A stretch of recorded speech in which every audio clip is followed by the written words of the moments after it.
बोल रहा है गलत, बोल रहा है झूठ, लेकिन कहता है। तो जैसे असत सत्य के सहारे पलता है, इसी तरह वास्तविक ज्ञान के सहारे ये अज्ञानी भी पल रहे हैं।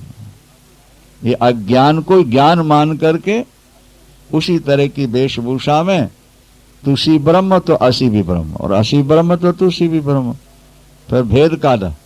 बोलो वृंदावन, हम भी ब्रह्म और तुम भी ब्रह्म, तो फिर हमारे तुम्हारे ब्रह्म में फिर अब द्वैत कहाँ है, फिर उसमें भेद कहाँ रह गया।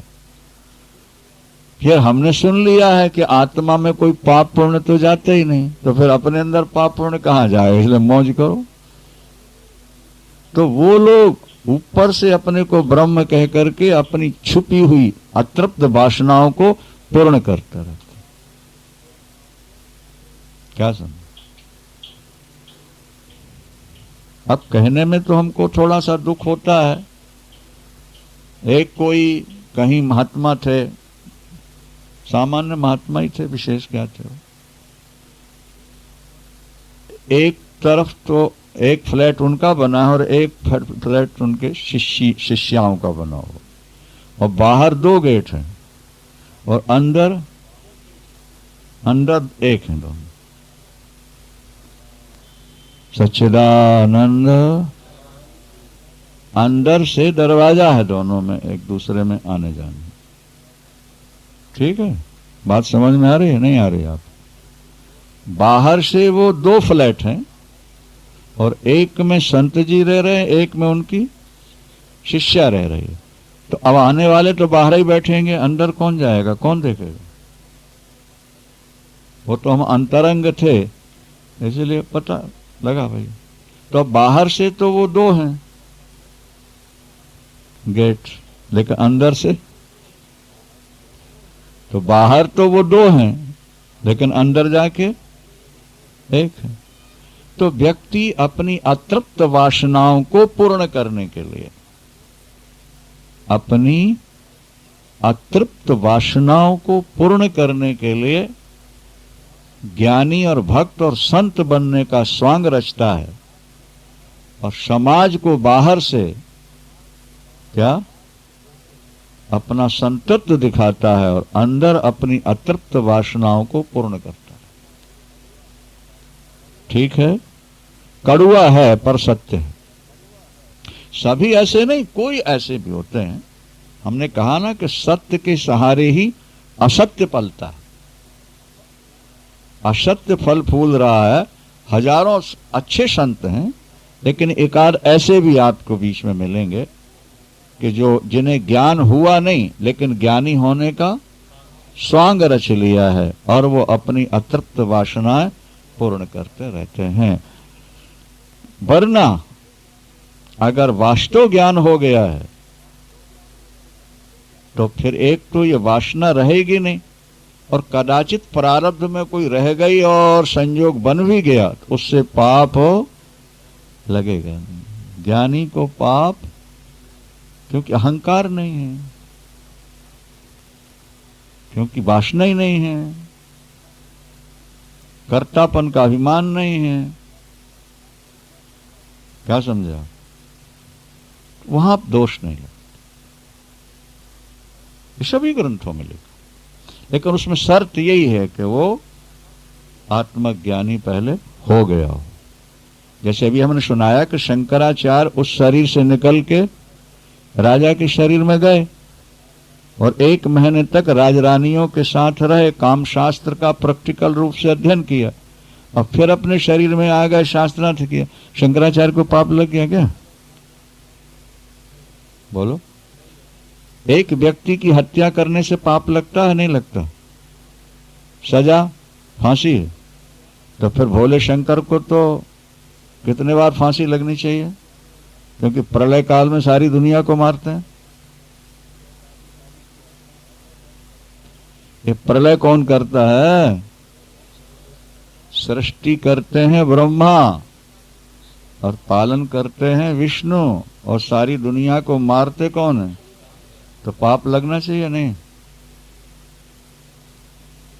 बोलो भाई।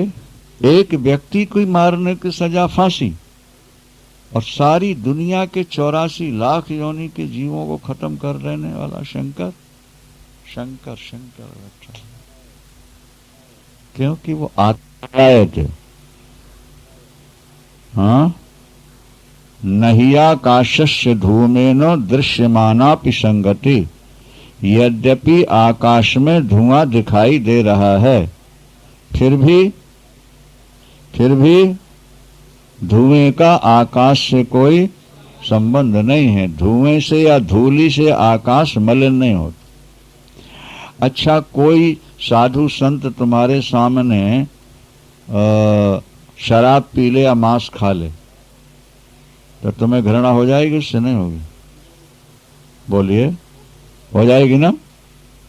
कह रहे कितना पापी है ये, कैसा पाखंडी है, महात्मा बन करके। ठीक है, अनादिकाल से अभी तक अग्नि ने कितने मुर्दे खाए होंगे? अंदाजा है कुछ आपको? अग्नि अशुद्ध हो गई कि नहीं हुई? बुद्धि लगाओ। अग्नि आज तक अशुद्ध हुई? दुनिया में सब कुछ खा रही है। गाय, मरी गाय है, आग लग गई तो आग गाय भी खा गई, सुअर भी खा, सबको जलाती है ना। जलाना क्या है? माने खाना है। तो आग ने सब कुछ खाया और अनादिकाल से आज तक खाया, लेकिन आग को पाप लगा? आग अशुद्ध हुई? नहीं हुई। गंगा जल में लाखों की हड्डियां पड़ रही हैं, अरबों करोड़ों की पड़ चुकी हैं। गंगा अशुद्ध हो गई? बोलते जाओ। शरीर के शरीर डुबा देते हैं गंगा में। हरिद्वार में आके देखो, सन्यासियों को जलाते नहीं ना, जल समाधि देते हैं हजारों सन्यासियों। काशी में तो लाइन लगी होती। गंगा शुद्ध हो गई? नहीं हुई। बोले भानु कृशानु सर्वरस खाही। भानु माने सूर्य और कृशानु माने अग्नि। भानु कृशानु सर्वरस खाही, पतिन कहा मंद कहत को नाही। तिन कहा मंद कहत को नहीं। और सामरथ को नहीं दोष गोसाई। सामरथ को नहीं दोष गोसाई। रावि पावक सोर सारी की नाई। रवि पावक,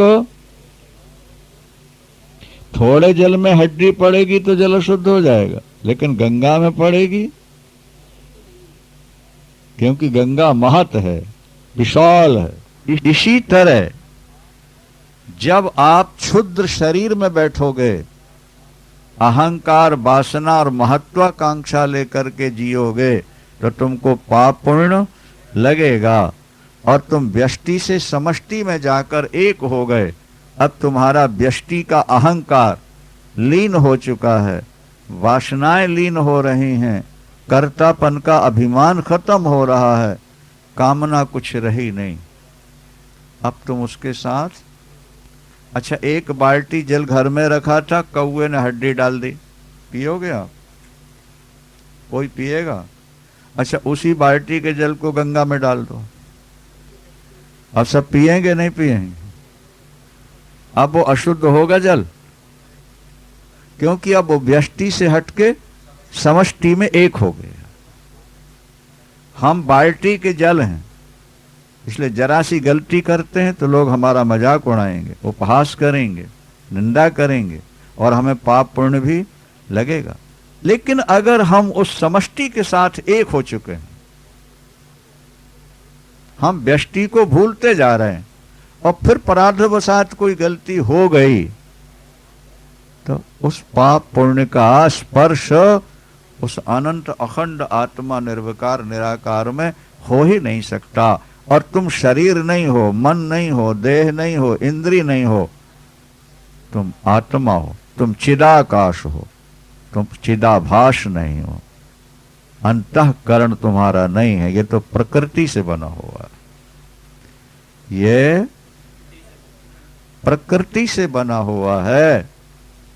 इससे तुम्हारा क्या संबंध है? प्रकृति से बने इतने शरीर घूम रहे हैं, एक ये भी डोल रहा है। जैसे करोड़ों घूम रहे चल फिर खा रहे हैं, इसी तरह ये भी चल फिर खा रहा है। ये तुम्हारा कहाँ है? तुमने इसको अपना मान रखा, बस ये तो तुम्हारा ज्ञान है और यही तुम्हारा बंधन है। देखो, बेटे बंधन नहीं है, पत्नी पुत्र परिवार बंधन नहीं है। पत्नी पुत्र परिवार मेरा है, ये बंधन है। अगर तुम्हारे मन में ये संस्कार है कि पत्नी पुत्र पोते मेरे हैं, तुम बंधे हो और तुम नरक भी जाओगे, स्वर्ग भी जाओगे। लेकिन अगर तुम्हारे अंदर से ये भाव खत्म हो जाए कि पत्नी पुत्र परिवार मेरा नहीं, देह इंद्री मन प्राण बुद्धि मेरी नहीं, मैं तो शुद्ध सच्चिदानंद आत्मानंद हूं, प्रक्रिया ग्रंथ पढ़ करके गुरु की कृपा, ईश्वर की कृपा से फिर तुम्हें कोई पाप पुण्य नहीं लगे। आगे चलो। आत्मै वेदम जगत सर्वम ज्ञातम ये न महात्मना यद्रक्षया वर्तमानम तम निषेधुम क्षमेत कहा। उन्होंने कहा, गुरुदेव, आत्मै वेदम जगत सर्वम, शब्द देखो, आत्मै वेदम, ये सारा जगत जिसकी अपनी आत्मा हो गया। क्या? जिस महात्मा को ये ज्ञान हो गया, बोध हो गया, उस निष्ठा में दृढ़ हो गया कि सारा जगत मेरी ही और ये सब शरीर मेरी आत्मा समरूपी समुद्र की तरंगे हैं। मेरी आत्मा समुद्र की तरह आनंद सागर है और ये जितने भी जीव जंतु पशु पक्षी हैं, ये सब उसकी उस तरंग में भी जल है और समुद्र में भरा तो है ही है। तो आत्मै वेदम जगत सर्वम, एतत् सर्वम जगत आत्मैव, ये सारा जगत मेरी आत्मा। दो बात आपको बता दी, या तो यहां कोई भी हमारा नहीं है या सब में हम ही हैं। दो में से एक रास्ता पकड़ना पड़ेगा। सब में हम हैं या फिर ये शरीर भी हमारा नहीं। परिवार हमारा नहीं है और शरीर हमारा है तो अभी बंधन में होते। क्या? हम किसी को सताते नहीं पर हमें कोई ना सताए? नहीं नहीं, ऐसा नहीं। भगवान से ये प्रार्थना करो कि प्रभु हमें ये शक्ति दे दो, इतना ज्ञान दे दो कि कोई हमें सताए और हमारे मन में उद्वेग ना हो। हम किसी को नहीं सताते पर हमें कोई नहीं सता, हम किसी की निंदा नहीं करते पर कोई हमारी ना करे, ये अधूरा पक्ष है। क्या? हम किसी की निंदा नहीं करेंगे ठाकुर, पर हमारी कोई निंदा करे, इतनी शक्ति दे दे कि उस निंदा से हमारे अंदर कोई असर ना हो, हमारे मन में उद्वेग ना हो। क्योंकि हमको जब वो स्वरूप दिखा दिया तुमने, तो अब छोटी छोटी बातों से और बचाने के लिए शक्ति दो, बुद्धि में विवेक दो। समझ में आया कि नहीं? आत्मै वेदम जगत सर्वम। अच्छा, जब सब अपने हो गए तो इसने अपराध किया, अपने हाथ से अपना हाथ कटा। एक व्यक्ति लकड़ी काट रहा था और कुल्हाड़ा जैसे मारा तो लकड़ी से छट करके वो आके अंगूठे के पास लगा और उससे एक अंगुली या अंगूठा कट गया या लंबा चीरा लग गया, घाव हो गया। अब वो व्यक्ति हाथों को दंड देगा कि नहीं देगा? हाँ? नालायको, तुमने हमारा पैर काट दिया, हम तुमको काटेंगे। वो सुनाई थी ना चेलों वाली बात, सुनी है कि नहीं? चलो कैसेट में लोग सुनते रहेंगे, दोबारा बोल देते हैं। बोलो वृंदावन। अज्ञान की भी कोई सीमा है दुनिया में? जैसे ज्ञान अनंत है, इसी तरह अज्ञान भी। एक गुरु के दो चेले थे और दोनों अज्ञानी थे और दोनों में खटपट हो गई। क्या? और दोनों सेवा करते थे गुरु की, पैर दबाते थे रोज आकर। आपस में बंटवारा हो गया, बोले तेरा ये पैर तो मेरा ये पैर, खबरदार मेरे पैर को छुआ मार डालूंगा तेरा।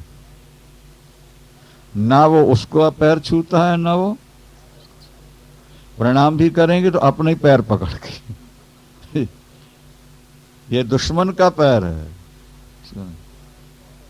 एक दिन क्या हुआ कि एक नहीं आया और जो दूसरा आया जिसका ये पैर था नीचे वाला, क्या, और जो नहीं आया उसका पैर ये था। और गुरुजी ऐसे बैठे हुए थे, दृश्य देख रहे हो, इस पैर के ऊपर बाएं पैर के ऊपर दायां पैर रख के गुरुजी बैठे हुए थे। आकर के उसने देखा, अरे नालायक, मेरे पैर के ऊपर तेरा पैर, तोड़ दूंगा इसको। महाराज लाठी उठाई और पीछे लाठी छुपा के पास में गया। अब पहुंचते ही जो दिया गुरुजी के पैर में, महाराज हड्डी टूट गई। गुरुजी चीखने लगे, अरे नालायक, तूने मेरा पैर तोड़ दिया। नहीं गुरुजी, आपका नहीं तोड़ा, मैंने दुश्मन का पैर तोड़ा हुआ। गुरुजी मारने के लिए कुछ रहा है, भाग। गुरुजी कराह रहे थे, तड़फ रहे थे, हड्डी टूट चुकी थी। इतने में दूसरा आ गया, गुरुदेव क्या हो गया? बोले वो नालायक आया था, ये पैर मैंने इस पर रखा था, उसने कहा मेरे दुश्मन का पैर उसने लाठी मार के तोड़े। बोले गुरुजी कोई फर्क नहीं पड़ता, अगर उसने मेरा पैर तोड़ा है तो मैं उसका तोड़ता हूं। लाठी उठा के दूसरे पैर में दिया, दोनों पैर चलो खत्म, टूट गए। अब बताओ अज्ञान की क्या सीमा है दुनिया? अज्ञान की कोई सीमा भी है? पैर तो गुरु के हैं और कह रहा है अब पोता तो बेटा का है और दादा कह रहा मेरा है। बोलो वृंदावन। दादी कह रही मेरा पोता है, जल्दी इसलिए जाना है कि पोता उदास हो गया होगा। बोलो वृंदावन। क्या समझे आप? तो हम उस लाठी मारने वाले की बात पर तो हंस पड़ते हैं, पर अपनी अज्ञता पर हमको कभी गिलानी नहीं हुई कि लोग हमें देख के कैसे हंस रहे हो। जब सारा संसार हमारा है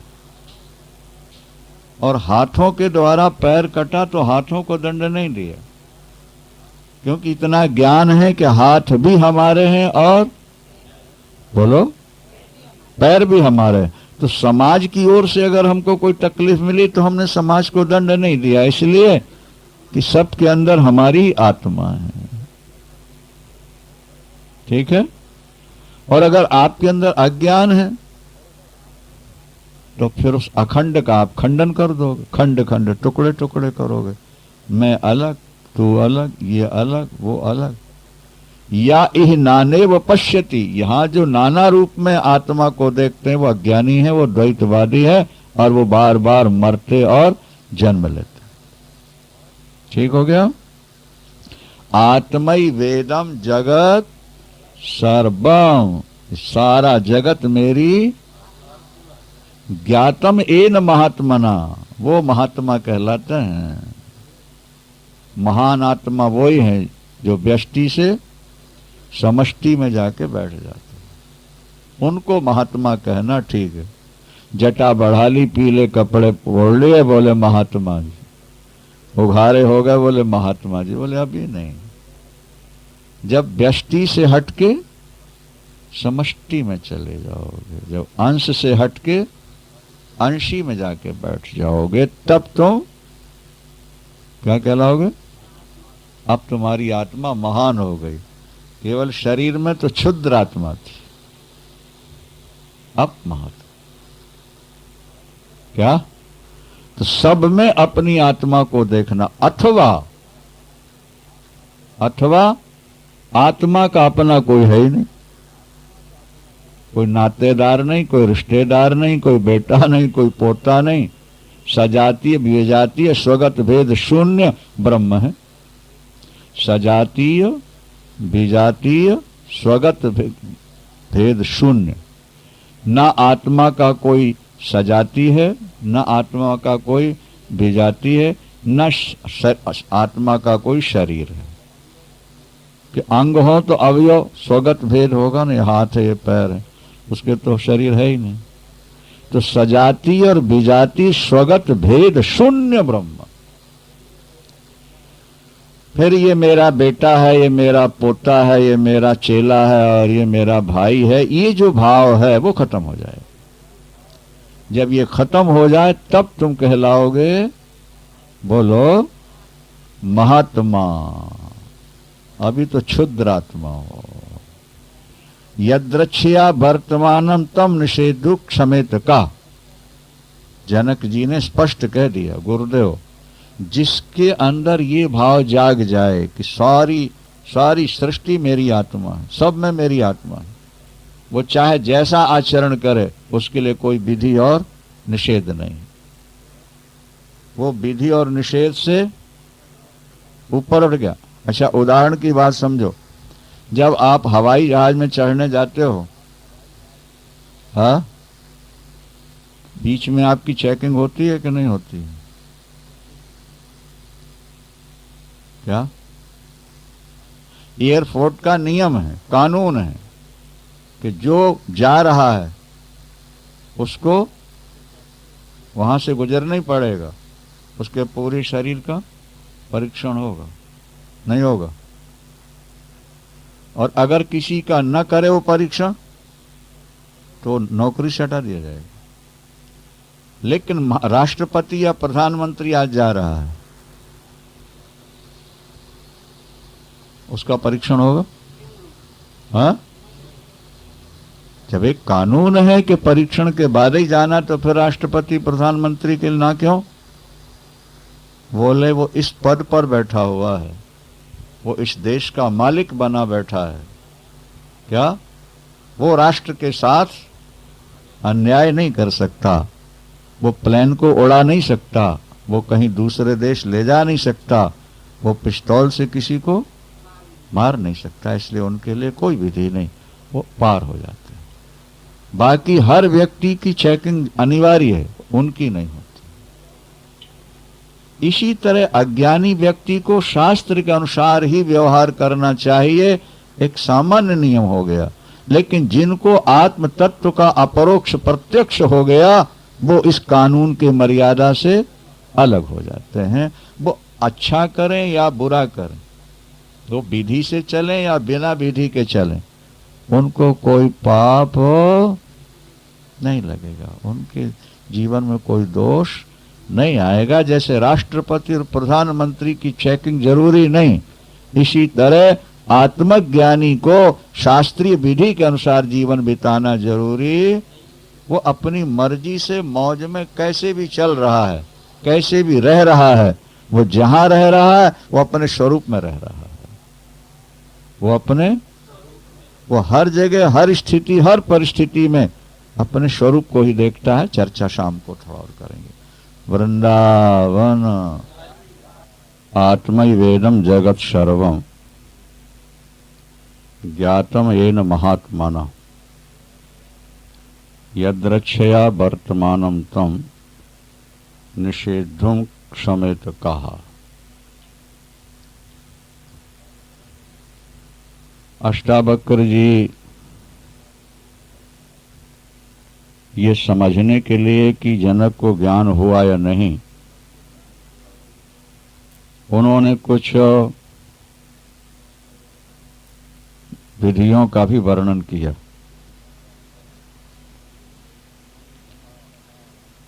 उन्होंने कहा ज्ञानी के अंदर अर्थ की भावना नहीं होनी चाहिए। अर्थार्चने रति।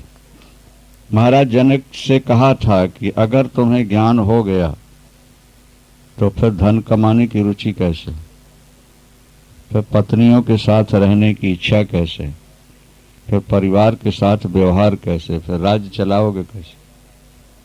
अगर ये सब हो रहा है तो अभी ज्ञान हुआ नहीं। तो महाराज जनक कहते नहीं गुरुदेव, ये सब कुछ होते हुए भी ज्ञान स्थिर रह सकता है। ये सब कुछ होते हुए भी भगवान राम ने योग वासिष्ठ महारामायण सुनी महर्षि वशिष्ठ से, बाद में विवाह भी हुआ और 2 पुत्र भी हुए और लड़ाइयां लड़ी, दैत्यों को मारा। तो क्या ये सब कुछ अज्ञान में हो रहा था? राम ने पूर्ण ज्ञान है, राम स्वयं सच्चिदानंद है। क्या? राम सच्चिदानंद दिनेशा नहीं ताह मोह निशालवलेशा। राम के जीवन में अज्ञान का प्रवेश ही नहीं है, वो स्वयं सच्चिदानंद है। जगत की मर्यादा पालनार्थ उन्होंने योग वासिष्ठ श्रवण किया, जिसमें केवल आत्मा का ही वर्णन, केवल।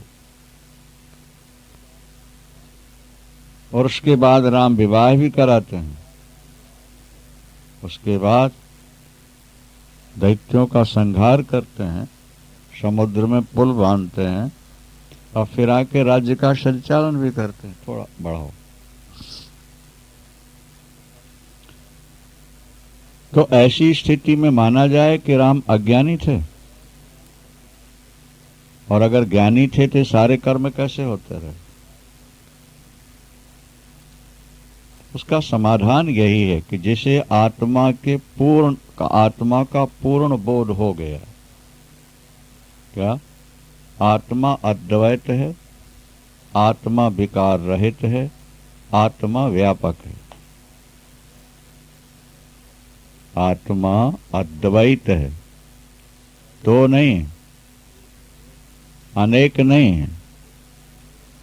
आत्मा अनेक है, जीव अनेक है मानते रहोगे तो तुम्हारा अज्ञान है, राजसी ज्ञान है तुम्हारा। गीता में भगवान ने घोषणा पूर्वक कह दिया, सर्वभूतेषु ये नैकम क्या पश्यत्यान्मन्यवस्थितम् अविभक्तम च भूतेषु विभक्त च में स्थितम्। आत्मा अविभक्त है, अनेक है, फिर भी व्यवहार में वो विभक्त जैसी, अलग अलग जैसी नजर आती है। एक व्यवहारिक पक्ष होता है, एक पारमार्थिक पक्ष होता है। जैसे सोने का डला है, अब उसमें अंगूठी बनाई, हार बनाया, कंगन बनाए, टॉप्स बनवाए, तो वो सब अलग अलग दिखने लगे ना, पर वो अलग नहीं है, वो तो व्यवहारिक दशा है। भट्टी में उनको सबको डाला, फिर एक सोने की बिस्कुट फिर बन जाएगी। एक है कि नहीं है? एक का ही है। घटाकाश में यदि आकाश अनेक रूपों में भास रहा है तो आकाश अनेक नहीं है। आकाश बोलो व्यवहार दशा में अनेक दिख रहा है, लेकिन परमार्थ दशा में मान लिया जाए कि 1000 बोतलें हैं गंगा जल भर के, और उसकी डांट लगा के कैप बंद करके और गंगा में डाल दिया। अब गंगा जल से वो बोतल का जल अलग नजर आ रहा है,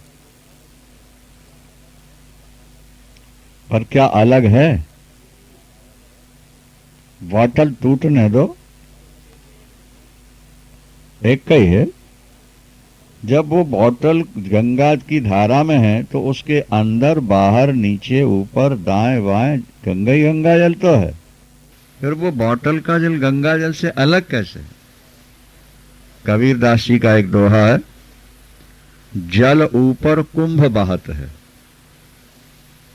जल ऊपर कुंभ में जल भरा था, ऊपर से उसको बंद कर दिया गया था और उसको गंगा में छोड़ दिया गया, और गंगा की धारा में वो घड़ा ऊपर ही ऊपर बह रहा, घूम रहा। ठीक है, जल ऊपर, कुंभ बहत है, बाहर भीतर पानी, बाहर भीतर पानी, फूटा घड़ा, जल जल ही समाना, यों तथ कथो ज्ञानी। घड़ा फूटने की देर है, फिर द्वैत कहाँ रहा? ये हमारा अभिमान रूपी जो घड़ा है ना, इसने ही द्वैत की कल्पना कर रखी है। अगर देह के साथ अहम न हो तो द्वैत की कभी भ्रांति हो ही नहीं सकती। आप अहंकार का मतलब है अपने आप को किसी सीमा में बांध लेना। समझने की कोशिश करो, अहंकार का मतलब अपने को किसी सीमा में, ये मेरे 2 बेटे, ये मेरी 2 बेटियां, नहीं, इतने भाई, इतने फुट की मेरी कोठी, इतना मेरा बैंक बैलेंस, इतना मेरा खजाना। ये जो हमने अपने को एक सीमा के अंदर बांध दिया, और ये किसने बांधा? अहंकार ने बांधा। अज्ञान से अहंकार की उत्पत्ति होती है, अहंकार से मोह पैदा होता है, इससे सारे अनर्थ आगे बढ़ते जाते हैं। जैसे वृक्ष में पहले अंकुर निकला, फिर शाखा 1 निकली, फिर 2 हुए, 3 हुए, अभी अपन देख के आए चारों तरफ शाखा ही शाखाएं फैल गईं। तो मूल है हमारे जीवन में आत्म तत्व का अज्ञान। आत्म तत्व को न जानना ये कहलाया अज्ञान। उससे उत्पन्न हुआ अहंकार। उस अहंकार ने अपनी एक सीमा बना ली, एक बाउंड्री बना ली कि इतना मैं हूं, इतने मेरे हैं, बाकी सब पराए। अच्छा, जहां अहंकार लीन होता है वहां न मेरे होते हैं, न पराए होते हैं, न मैं होता हूं। निद्रा काल में अहंकार लीन होता है।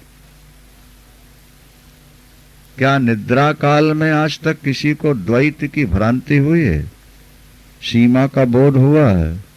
बोलिए। गहरी नींद में आपको कभी ये बोध हुआ कि मेरी सीमा इतनी है, मेरे मकान की बाउंड्री इतनी है, इतने गज में मेरी कोठी है? गहरी नींद में याद है आप? सीमा है। मैं शरीर हूं, ये भी क्या ज्ञान है आपको? और मेरे ये हैं, ये भी कुछ ज्ञान है आपको? गहरी नींद में अद्वैत होता है। जब हमारी लाइट वापिस लौट के शरीर में आती है, और शरीर में आते ही जैसे अहंकार जागता है, तो वो पुरानी सीमाएं तो बना रखी हैं उसने, वो जागते ही अपनी सीमाओं का मापतोल फिर करने लगता है। मेरे इतने बेटे, मेरी इतनी बेटियां, मेरा इतना मकान, मेरा इतना बैलेंस, मेरे इतने रिश्तेदार, और मैं क्या? ये जो सीमा का हो रहा है, सीमा बनाई जा रही है, अपने व्यक्तित्व का जो मूल्यांकन किया जा रहा है, वो कौन कर रहा है? अहंकार, मन, वासना। यह जगत इसी का नाम है, अहंकार, वासना, मन। चित्त में जब तक आपके वासना नहीं उठेगी, आपको द्वैत की भ्रांति हो ही नहीं सकती। द्वैत की भ्रांति तब होती है जब आपके चित्त में वासना होती है, अहंकार जीवन में होता है, तो फिर संकल्प और विकल्प होना शुरू हो जाता है, और फिर सीमाएं बंधना शुरू हो जाती हैं। फिर क्रोध, लोभ, मोह, अशांति, छल और कपट और अविश्वास, सब पैदा हो जाता है। और कहीं आपकी सीमा टूट गई, आपने अपने विवेक से, अपने ज्ञान से आपने अपनी क्षुद्र सीमाओं को तोड़ दिया, तो आप अद्वय हो गए, आत्मा हो गए, आप ब्रह्म हो गए। अब देखो भगवान कृष्ण अष्टावक्र सूत्र में क्या कहते हैं? आत्मई वेदम जगत सर्वम। क्या? आत्मई वेदम जगत, ये सारा जगत क्या है? बोले ये मेरी आत्मा है, इस सब में मैं ही हूं, वही महात्मा है। प्रातःकाल व्याख्या की थी कि वो क्षुद्रात्मा है, क्षुद्र जीव है, जो शरीर में अपने को देखता है, जो परिवार को अपना मानता है, वो क्षुद्र आत्मा है। और जिसने सारे जगत में अपनी आत्मा को मान लिया वो महात्मा हो गया। और जिसका ये पांच भौतिक शरीर नहीं रहा वो परमात्मा हो गया। जीवात्मा, क्षुद्रात्मा, महात्मा और, समझ में आ गया? और इन तीनों की उपाधियां हटा दो तो शुद्ध आत्मा, जीवात्मा, महात्मा, परमात्मा। जीवात्मा से जीव उपाधि हटा दिया, महात्मा से महा उपाधि हटा दी, और परमात्मा से परम उपाधि हटा दी। शेष रह गई आत्मा। जैसे घटाकाश से घट निकाल दिया, महाकाश से, मठाकाश से मठ निकाला, और महाकाश से महा निकाला, तो केवल आकाश शेष रहे। इन बातों को बार बार सुनो, बार बार मनन करो, और हो सके तो जीवन में फिर अमल भी कर लो। अब यहां देखो कहां हम कितनी क्षुद्रता में जी रहे। 100-200 गज, 500 गज के मकान को अपना माने बैठे हैं। 2 बच्चों को, 2-4 पोती पोतों को, बहुओं को, शरीर को अपना मान के जी रहे हैं। हम हैं महान, लेकिन अपने को क्षुद्र मान बैठे। हम अपनी महानता को भूल गए। एक हंस हिमालय से इस पार आया, प्यास लगी थी, किसी गड्ढे में उतरा, वहां की मिट्टी थी काली, जल था गंदला, थी भयानक प्यास। जैसे उसमें उतरा, उसकी काली मिट्टी, जैसे मालवा में काली मिट्टी नहीं होती है, ऐसे वो काली मिट्टी उसके पंखों में लग गई और चिपक गई। और जब वो वहां से उड़ा तो आगे कौओं का झुंड नजर आया। उसने सोचा यहां आने वाले सब काले हो जाते होंगे, ये भी सब मेरी बिरादरी के हैं। वहां कोई सफेद हंस तो दिखा नहीं, हंस तो कहीं कहीं कोई कोई होते हैं। तो उन्हीं कौओं में वो बैठ गया, उन्हीं के साथ रहने लगा, उन्हीं के साथ गंदगी खाने लगा, उन्हीं के साथ मांस खाने लगा। और वैसे ही जल से दूर हंस मोती या दूध, 2 ही चीज खाता पीता है। क्या? बगुला उसी शक्ल का होता, बतख जिसको बोलते हैं, उसकी शक्ल और हंस की शक्ल मिलती जुलती है, लेकिन हंस केवल दूध या मोती चुगता है। और उसी की शक्ल का बगुला क्या मछली खा रहा है, मेंढक खा रहा है, कीड़े मकोड़े खा करके जी रहा है। शक्ल एक है, एक इस तरह गंदा है, दूसरा तरह शुद्ध। लेकिन वो इन कौओं के साथ रह करके कौओं जैसा हो गया, जैसे वो शेर का बच्चा भेड़ों के साथ रह करके भेड़ बकरी हो गया। सुन चुके हैं आप लोग। अब दूसरा हंस चला कि मेरा सखा गया लेकिन लौट के नहीं आया, क्या बात है, देखो जरा। जब वो आके देखा तो कौओं में कौआ बन के बैठा हो। तो हंस जैसे ही ऊपर से नीचे उतरा, सारे कौए उड़ के भागे, और उनके साथ ही साथ वो हंस भी भागने लगा जो काला हो गया था। तो सफेद हंस ने उसको पकड़ लिया। तो अब वो अपनी भाषा में रोने लगा। देखा रोता क्यों है, मुझे छोड़ दो, मुझे अपनी बिरादरी वालों में जाने दो। हंस ने कहा तू हमारी बिरादरी का है, वो कहता नहीं, तुम सफेद हो, मैं काला हूं, मेरा तुम्हारा रंग एक नहीं, तो जाति एक कैसे हो सकती? छोड़ दो मुझको, मुझे अपने जान। और ने कहा, भैया तू भूल गया है। जैसे स्वप्न में व्यक्ति अपने असली शरीर को भूल जाता है, और ये प्रत्येक व्यक्ति का अनुभव है। स्वप्न आता है तो हम बिस्तर में पड़े शरीर को भूल जाते हैं, और वहां जो नया शरीर मिलता है, नई वस्तुएं मिलती हैं, उनके प्रति हमारा राग या द्वेष हो जाता है। अप्रिय मिली तो द्वेष हो गया, और प्रिय मिली तो राग हो गया।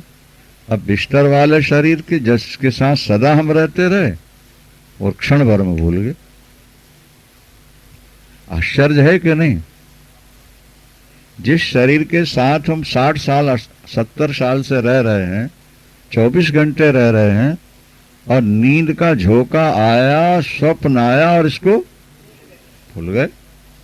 इस शरीर को भूल गए, मकान भूल गए, नगर भूल गए, वस्तुस्थिति भूल गए, और वहां जो नया नया दिखा उसी को अपना मान बैठे। कैसी विचित्र माया है प्रभु की। स्वप्नावस्था एक माया है, स्वप्नावस्था एक माया का प्रतीक है। ये मानो भगवान स्वप्नावस्था के माध्यम से आपको ये बताना चाहते हैं कि जैसे तुम आंख लगते ही स्वप्न में अपने को भूल जाते हो, इसी तरह मेरी माया का प्रभाव ही तुमको असली स्वरूप भुलाए बैठा है।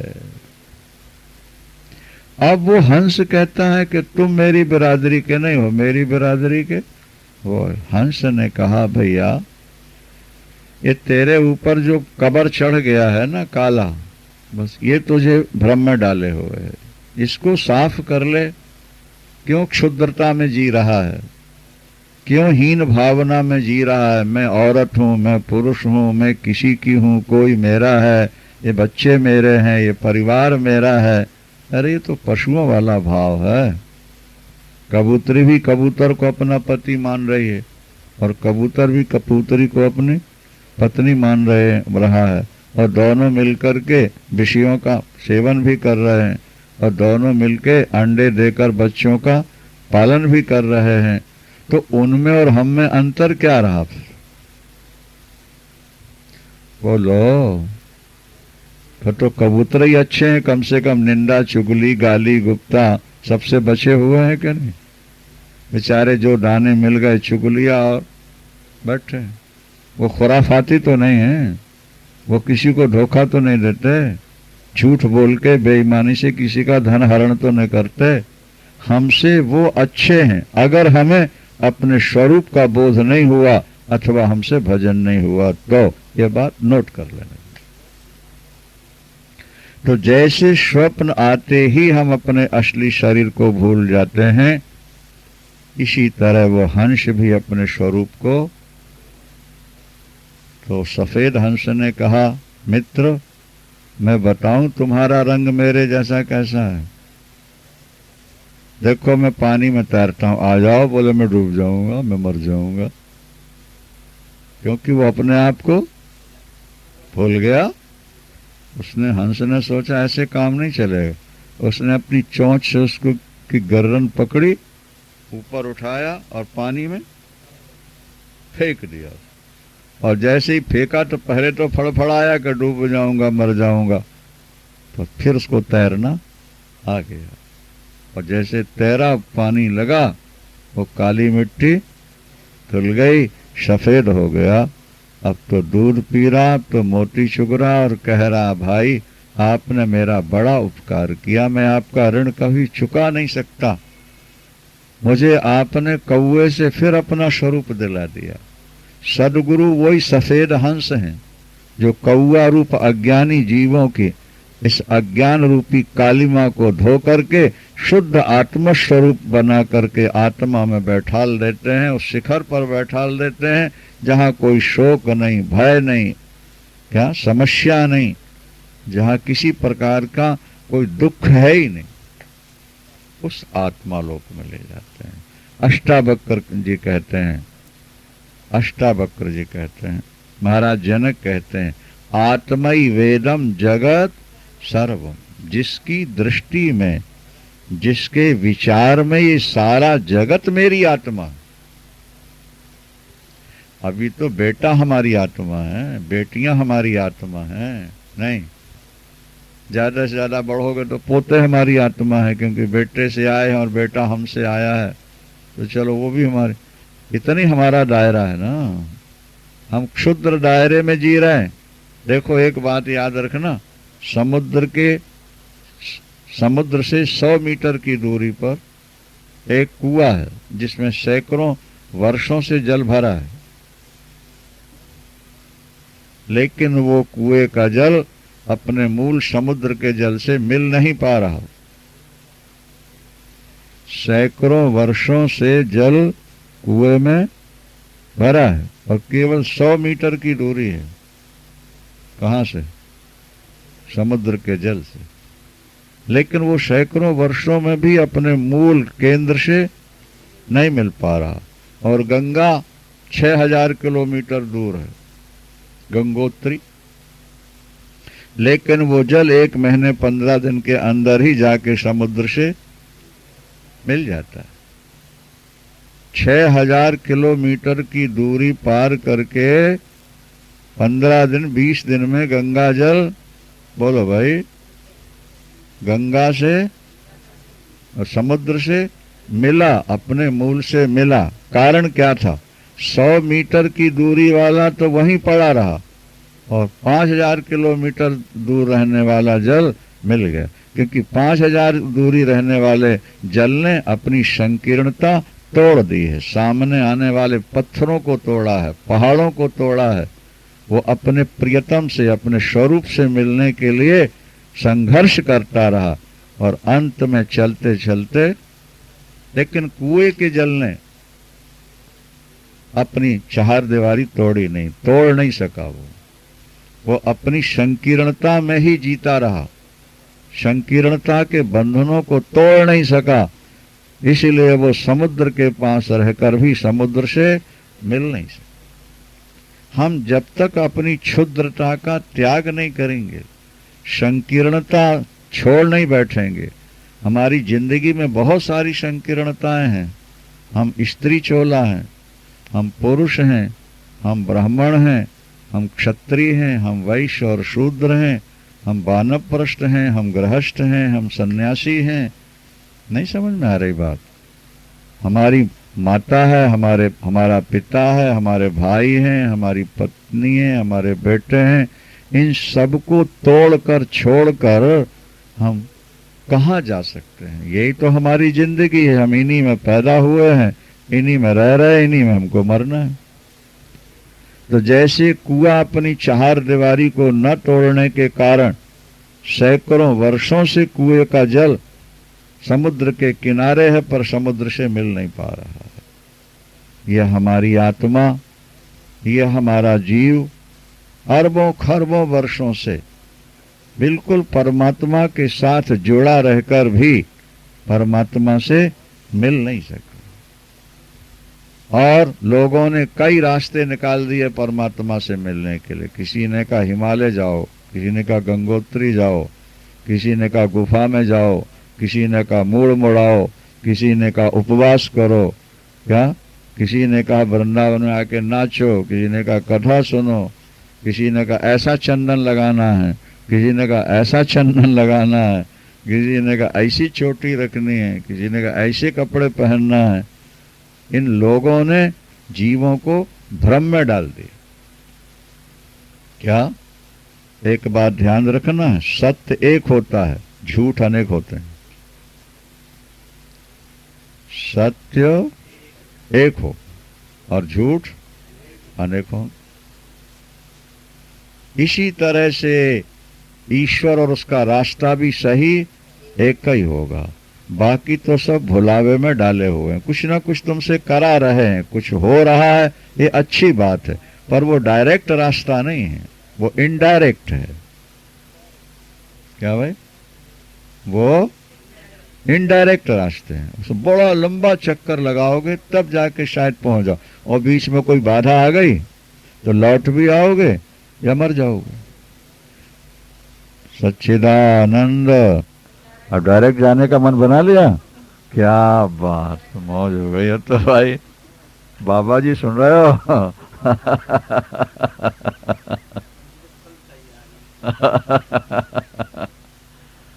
बस वो सुनने की तो देर थी, बाकी तो तैयारी हो तो फिर देर क्या है भाई। ताला ही तो कमरे में जाने का एक बंधन है ना। हम अपने घर आए और हमारी चाबी हमारे चेले के पास थी और वो पीछे रह गया। नहीं, अब हमें प्यास लगी है, भूख लगी है, बाथरूम जाना है, लेकिन हम बाहर बैठे हैं। क्यों? तो ताली तो वहां है, खोले ताला तो फिर अंदर जाने में क्या देर है। तो ये जो अज्ञान का ताला हमारी जिंदगी में लग गया, अहंकार का ताला जो लग गया, और इसकी खोलने की चाबी ये अष्टावक्र गीता है, अभी तक सुनने को मिले ही नहीं। अभी तक तो लोग यही बताते रहे कि राम राम जपो भैया, सीताराम कहो, जय श्री कृष्ण बोलते रहो, नहीं शिव शिव जपते रहो, क्या, और उनकी पूजा करते रहो। जब वो कभी दया करेंगे, दर्शन देंगे, तो तुम्हारी समस्या का समाधान होगा। लेकिन अष्टावक्र कहते हैं कि नगद लो, तत्काल लो हमसे, हम डायरेक्ट तुम्हें भेजते हैं। अच्छा देखो, प्लेन बंबई जा रही है और एक प्लेन वो है जो ग्वालियर भी रुकती है, भोपाल, इंदौर, फिर बॉम्बे जाती है, और दूसरी सीधा डायरेक्ट दिल्ली से उड़ी बंबई, 1 घंटा 55 मिनट। क्या? और यहां से गई तो 3.5-4 घंटे लगे। कहां से? ग्वालियर, भोपाल, इंदौर, फिर बॉम्बे, 4 घंटे। क्योंकि प्लेन जहां उतरेगा 25 मिनट से पहले वो उड़ ही नहीं सकता। 25 मिनट से पहले वो उड़ ही नहीं सकता। 40 हो जाए, 30 हो जाए, 50 हो जाए, लेकिन 25 से कम नहीं हो सकता। क्योंकि उतरने का मतलब कि पूरा चेकअप होना है उसका गाड़ी का। उसमें हवा भरनी है, उसमें ऑयल भरना है, उसमें पानी भरना है, उसके चाकों का, उसके उतरने का मतलब ही है कि इतना होने के बाद सवारियां उतरनी है, उनका सामान उतरना है, सवारियां बैठनी है, उनका सामान चढ़ना है। तो आपको बंबई जरूरी काम है, तो कौन सा प्लान पसंद करेंगे आप? देखो कितने समझदार हैं। मतलब डायरेक्ट बैठेंगे हम तो भैया, 1 घंटा 55 मिनट में बॉम्बे। कौन 4 घंटे तक सीट में बैठा रहेगा? 5 घंटे। अभी तक तो अपन लोग इनडायरेक्ट प्लेन में बैठे हुए। क्या ठीक है? कभी यहां जाओ, कभी वहां जाओ, कभी राम जी के लिए हरिद्वार अयोध्या जाओ, तो श्याम जी के लिए वृंदावन आओ, तो गंगा मैया के लिए हरिद्वार जाओ, तो मरण मुक्ति के लिए काशी जाओ। भटकते रहो, दौड़ते रहो। आज एकादशी है, भूखे रहो। अब जन्माष्टमी है तो पानी भी नहीं पियो। तब नवरात्रि आई है तो खेतरी बीज कर जोत जला के वो साधना करो। और अभी तक मिला क्या? बोले संचित हो रहा है, कभी समय आएगा तो फिर लाभ हो जाए। इसका मतलब ये नहीं कि हम आपको पूजा पाठ से हटा रहे हैं। क्या समझे आप?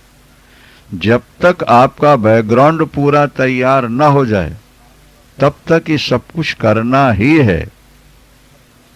प्राचीन ऋषियों महर्षियों ने भी ऐसा किया ही है। नहीं समझ में आ रही बात? जैसे कोई मित्र हमारा नदी के उस पार खड़ा है, ठीक है, और इस पार से हम चले हैं और नौका किनारे लगी और हमारा मित्र कहता है जरा जल्दी आओ, नौका छोड़ो। आगे अष्टावक्र कहेंगे गुरु को भी छोड़ दो। वृंदावन सच्चिदानंद। क्या वो कहते हैं ब्रह्मा विष्णु महेश को छोड़ो और अपने गुरु को भी छोड़ो। इसका ये मतलब नहीं है कि आप गुरु को छोड़ दो, रहस्य समझाएंगे आपको वृंदावन। लेकिन वो कह रहे हैं अच्छा दुनिया में आप किसी से कितना प्यार कर लो, लेकिन नींद में आप उसको साथ ले जाओगे? बोलो, नहीं ले जा सकते, आपके बस का नहीं है।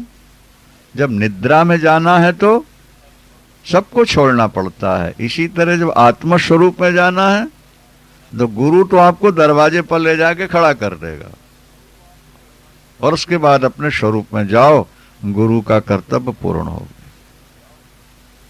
गुरु का कर्तव्य, जाओ बेटा, अभी क्योंकि बहुतों को यहां तक लाना है ना, तुम जाओ। अच्छा गुरुदेव, आपके चरणों में बार बार प्रणाम। अब हम आगे विदा हो रहे हैं, छुट्टी। आगे मिलेगा श्लोक।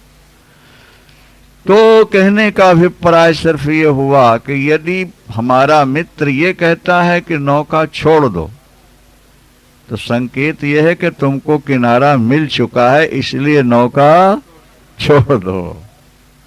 ये नहीं कि बीच में ही नौका छोड़ दो, तो कहीं के नहीं रहोगे। अष्टावक्र समझ रहे थे कि महाराज जनक का बैकग्राउंड एकदम तैयार है, या बहुत समय से वेदांत का अभ्यास कर रहे हैं, इनके अंदर विवेक है, वैराग है, षट संपत्ति है और मोक्ष की तीव्र इच्छा है। 4 सूत्र हैं आत्मदर्शन के लिए: विवेक, वैराग्य, षट संपत्ति और मुमुक्षुत्व। और 2 इस तरह भी ध्यान रखना, मनोनाश और वासना क्षय। जब तक तुम्हारी वासना जीवित है, तुम उस पद में पहुंचने की बात तो क्या छू भी नहीं सकोगे। जब तक तुम्हारा मन है, तब तक संसार है, द्वैत है, और संसार के प्रति तुम्हारा आकर्षण बना रहेगा, उसको कोई मिटा नहीं सकता। और आप मिटाने की कोशिश भी करोगे तो थोड़े दिन तो जब तक स्प्रिंग दबाए रहो दबा रहेगा, और हटाया हाथ फिर हो जाएगा। समझे क्या नहीं? ये तो सीधी सी बात है। मनोनाश, वासना क्षय, ये सूत्र बिल्कुल जिंदगी में नोट कर लो। विवेक, सत्य क्या है और असत क्या है। सत्य है चैतन्य रूप आत्मा, असत है संसार, प्राणी और पदार्थ। इनसे हो जाए तुमको वैराग, इनसे हो जाए। महाराज वैराग बहुत कठिन है, सरल नहीं। यद्यपि वो हमारा स्वरूप है, लेकिन बहुत कठिन। एक साधक हरिद्वार आए साधना शिविर में, और तीसरे दिन पता लग गया उनको कि तुम्हारा बेटा मर गया। साथियों ने कहा जाओ जाओ। उन्होंने कहा जब मर ही गया तो क्या जाना है, जब मर चुका तो क्या जाना है। बीमार होता तो मैं शायद चला भी जाता, लेकिन अब मरा हुआ लौट के आएगा क्या। तो अब तो मैं अपना शिविर पूरा करके, अनुष्ठान पूरा, तब जाऊंगा। देखो, और नहीं गए वो। जब शिविर समाप्त हुआ तब गए। ये वैराग्य के लक्षण बताए जा रहे। एक सज्जन हमें बता रहे थे, बोले हम गुरुजी के यहाँ गए, 7 दिन का शिविर था, और जैसे ही स्टेशन उतरे वैसे ही हमको फोन मिल गया कि तुम्हारा भतीजा मर गया, तुम्हारी बेटी मर गई या जल गई, जले तो आग लग गई थी, और तुम्हारे छोटे भाई की पत्नी भी झुलस गई है। अब फिर गुरुजी से पूछा, गुरुजी ने कहा जो होना था वो तो हो गया है बेटा, तुम्हारा मन नहीं मानता तो तुम चले जाओ, और मानता है तो पूरा करो। वो रुक गया।